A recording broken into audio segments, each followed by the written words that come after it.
Have you ever caught yourself lying about something so small it didn't even matter? Someone asks, "How are you?" And you say, "Good," even on a day that felt anything but good. Or you tell a friend you loved the gift they gave you when, honestly, it wasn't really your thing.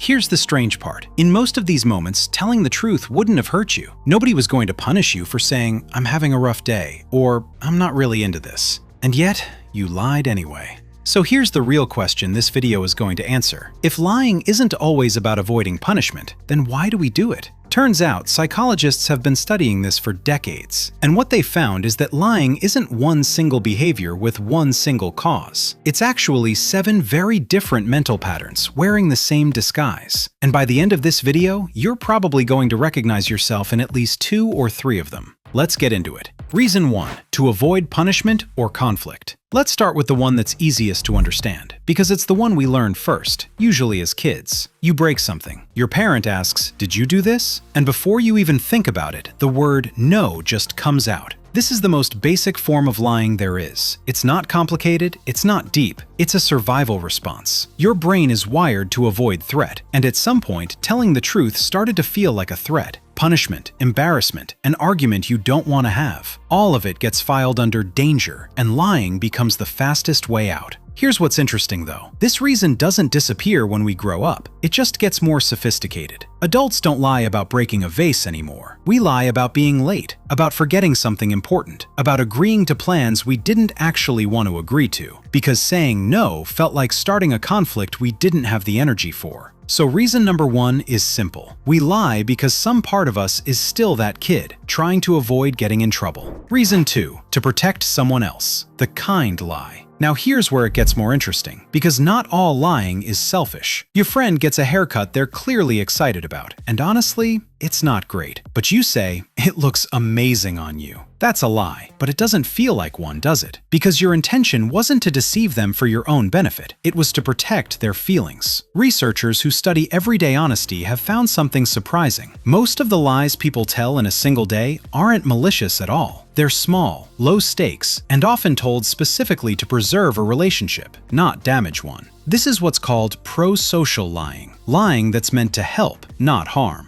And it raises a genuinely tricky question we're not going to fully answer today, but it's worth sitting with. If a lie makes someone feel better and hurts no one, is it really wrong? Or is total honesty sometimes its own kind of selfishness, prioritizing your need to be honest over someone else's need to feel okay? Keep that question in your back pocket, because it's going to matter again by the end of this video. Reason 3, to protect their self-image. This one is where lying starts to get personal, because now we're not lying to protect someone else. We're lying to protect a version of ourselves we want to believe in. Think about the last time you exaggerated a story to sound a little more impressive, or claimed you weren't bothered by something that actually stung, or told someone, "I'm totally over it," about a situation you very much were not over. None of that was really about deceiving the other person. It was about maintaining an identity, the confident one, the unbothered one, the one who has it all together. And here's the part that makes this reason so powerful. We don't always know we're doing it. Self-image lies often feel true in the moment because we're not just performing confidence for someone else. We're trying to convince ourselves too. Think about someone who loses their job. When friends ask how things are going, they smile and say, "I'm actually taking a little break." Maybe that's partly true, but underneath that smile, they're scared. They're worried about paying bills. They're questioning their abilities, and they're afraid that if people knew the whole truth, they'd be seen as a failure. Or imagine someone going through a painful breakup. When everyone asks, "How are you holding up?" they quickly reply, "Honestly, I'm completely over it." But later that night, they're staring at old photos, wondering what went wrong.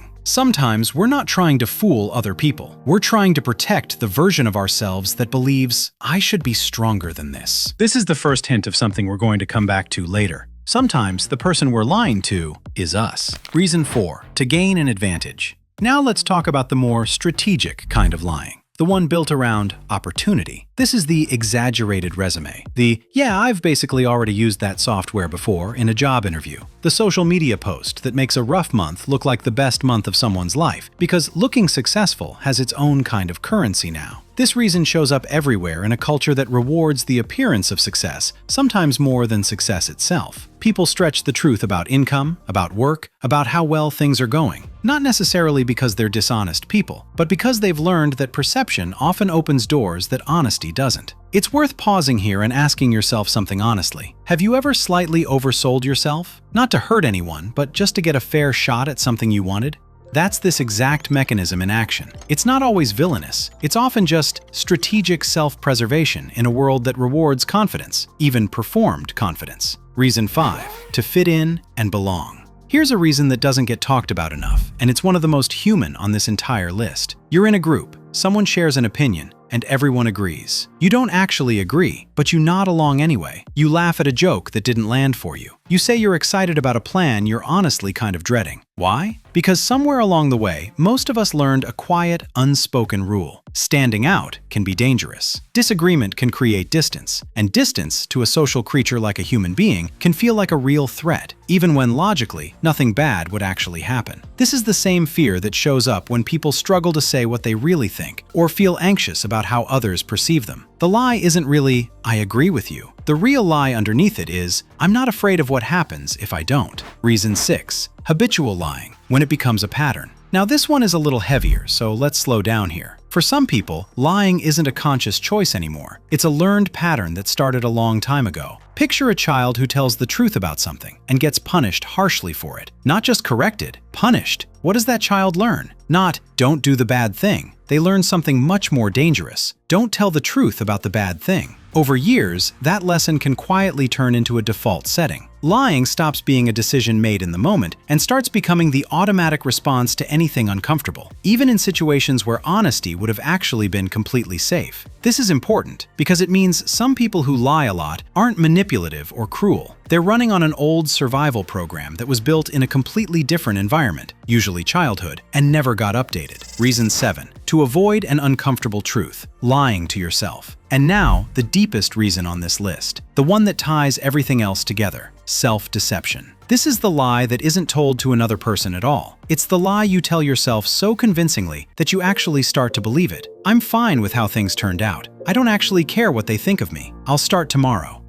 This isn't really a problem. I've got it under control." These aren't lies designed to fool someone else. They're lies designed to protect you from disappointment, from fear, from having to face a truth that feels too heavy to hold right now. And here's what makes this the most powerful reason of all 7. It's invisible, even to the person doing it. You can't catch yourself mid-self-deception the way you can catch yourself mid-lie to someone else, because there's no other person in the room to notice the gap between what you said and what's true. There's just you. This is why self-awareness is genuinely one of the hardest and most valuable skills a person can build. Not because the truth is always comfortable, but because the moment you can actually see your own lies, you get something back that self-deception quietly takes from you: the ability to grow instead of just coping. So here's what all 7 of these reasons actually have in common once you strip away the surface. Almost every lie, whether it's told to avoid conflict, to protect someone's feelings, to look impressive, to fit in, or even to protect yourself from a truth you're not ready for, comes from the exact same place: fear. Fear of judgment, fear of conflict, fear of not being enough, fear of facing something hard. Lying was never really the disease. It's the symptom. The real thing underneath almost every lie on this list is a fear that honesty, about ourselves or with someone else, might cost us something we're not ready to lose. And that actually gives us something useful. Because if lying is a response to fear, then the antidote was never just be more honest. The antidote is becoming someone who's less afraid of the truth in the first place. Someone who can hear a hard truth about themselves or say a hard truth to someone else without it feeling like a threat to survive. That's not something that changes overnight, but now that you can actually see these 7 patterns in others and probably a little bit in yourself, you're already one step ahead of where you were 10 minutes ago. So here's a question worth sitting with after this video ends. Out of these 7 reasons, which one shows up the most in your life? If you want to keep digging into how your mind actually works, the fears, the patterns, the habits running quietly in the background, make sure you're subscribed because that's exactly what this channel is built around. I'll see you in the next one.